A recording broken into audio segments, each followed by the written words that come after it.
Smile to Death. This is chapter 3.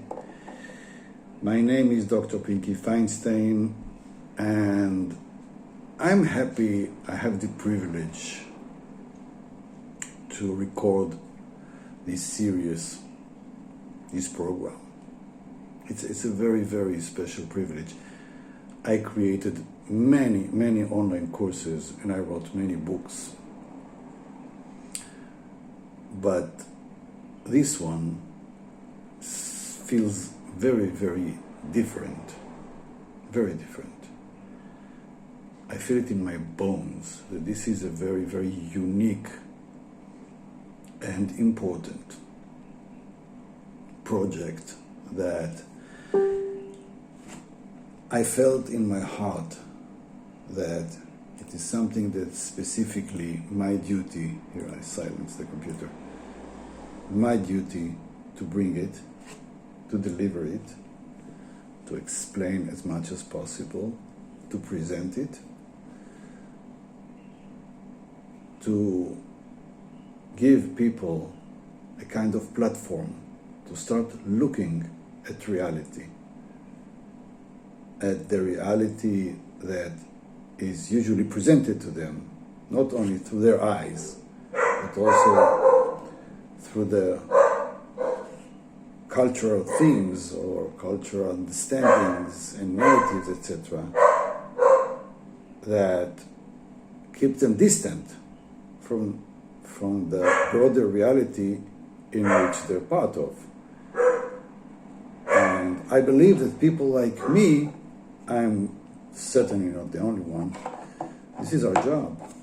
This is our job here, to show that existence is beyond what we perceive, yet we can realize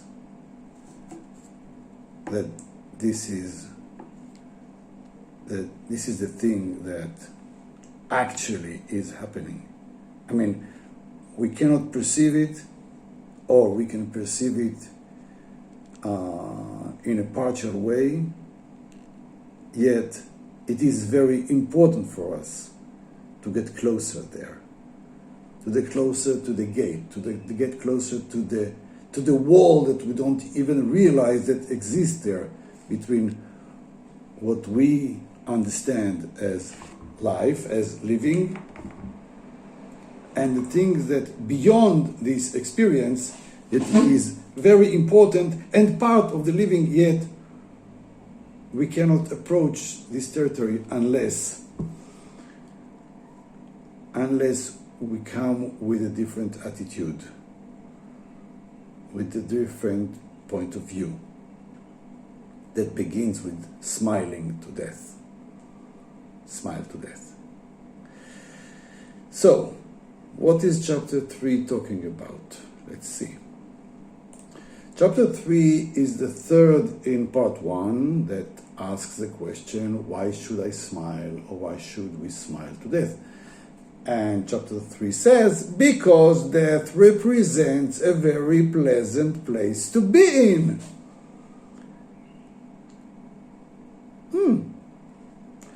I mean, I think that not few people will agree with this sentence, or will believe that this sentence represents truth, or a kind of reality that exists somewhere, but still in the cultural level, in the family level, in the personal level, despite the fact that we may believe, that we may assume that beyond life there is something that it is okay to be in, or even pleasant, still we are afraid of it. Still we have a negative attitude towards this. This is a paradox that we have created. We have created death the way we decided that death will be, according to our fears, or to our needs, or to our limitations. I mean, everywhere you go, almost in every conversation or every thought, death is associated with something painful, something negative, something fearful, something you should fight.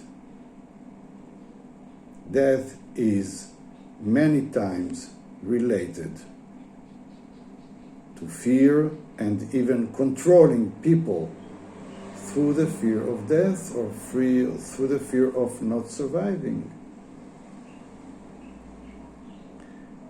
And of course, our job here is to survive and to thrive and to grow and to explore and to understand more and more of the secrets that are here in life.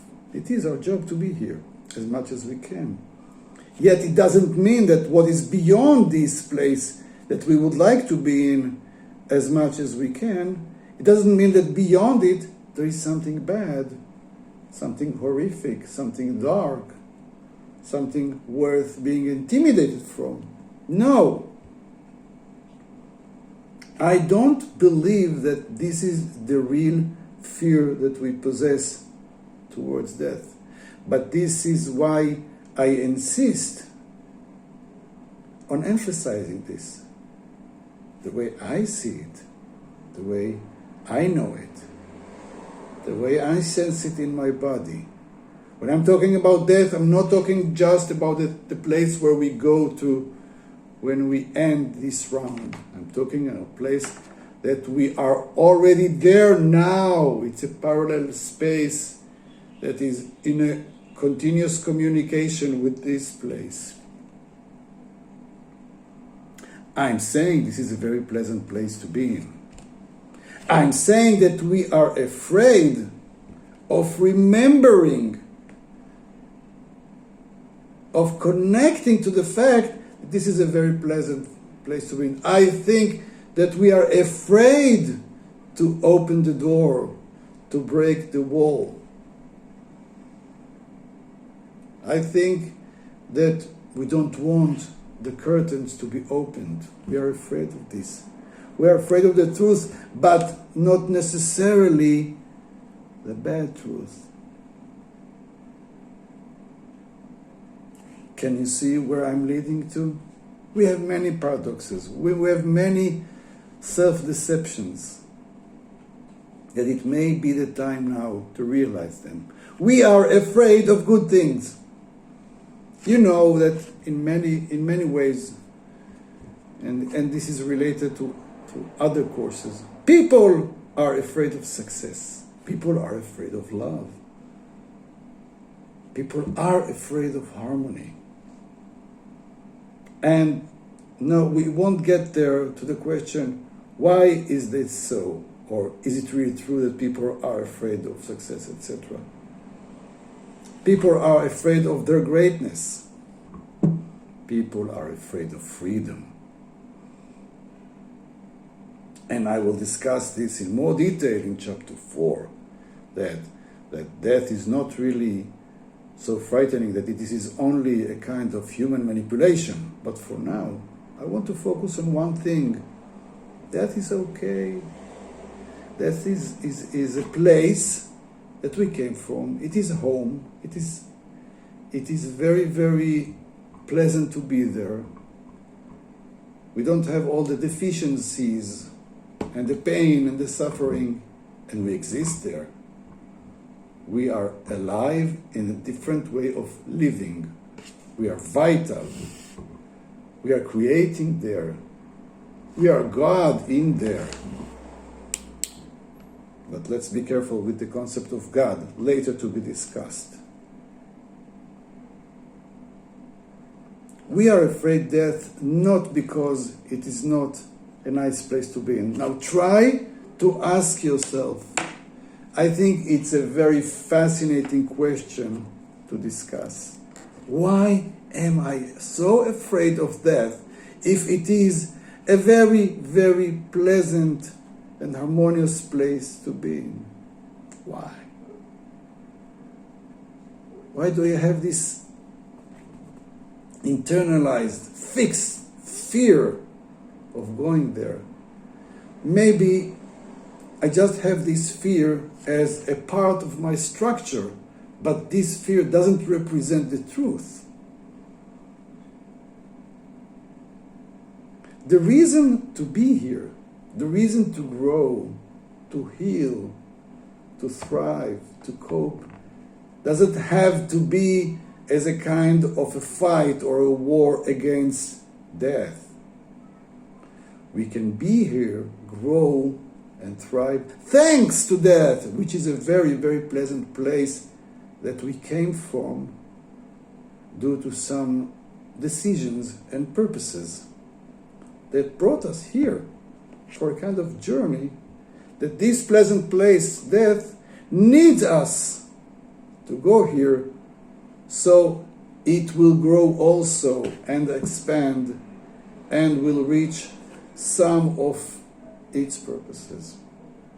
There is a totally different deal, I would say, between these two parts that may not be related to the fear of death,